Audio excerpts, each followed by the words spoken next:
আমাৰ ইয়াত বাঘ এটা ওলাইছিলে আজি। আমাৰ এই নাইদা ছাগলী বান্ধি থৈছিলে, ছাগলী ধৰিলে। আমাৰ ইয়াৰ ভাড়াতীয়া মানুহখিনি চালে, চাই চিঞৰিলে বাঘ বাঘ বুলি, বাঘটো পলালে। তাৰপৰা আমি হুলস্থুল আহিলোঁ, কি হ'ল নিজে বৰ বাঘ ধৰিছে। বাঘে ওলাই সেই ধৰিলে, ছাগলীটো মাৰি পেলালে। এতিয়া পৰি আছে, আমি আৰু মানুহখিনি চব মানুহ ওলাই আহিছে, চাইছে এতিয়া। কিমান ডাঙৰ বাঘটো? বাঘটো ডাঙৰ আছে বুলি আগে পিছে ওলাইছিলে নেকি? আগে পিছে নাই ওলোৱা, প্ৰথমবাৰ ওলাইছে আজি। যি হিচাপত খবৰ পাইছিলোঁ বাঘে ছাগলী মৰা বুলি, আমি সেই হিচাপে চালোঁ। আহি চাই কেনে ভৰিৰ পাক মাৰ্কটো দেখিলোঁ।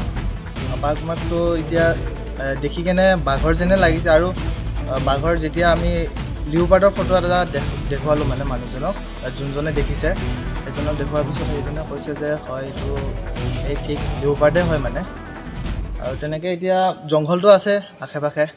এতিয়া যিমান ডাঙৰ জংঘল আছে, আমিতো হাতেৰেতো বাঘটো ধৰিব নোৱাৰোঁ তেনেকৈ, বা বিচাৰিব নোৱাৰোঁ।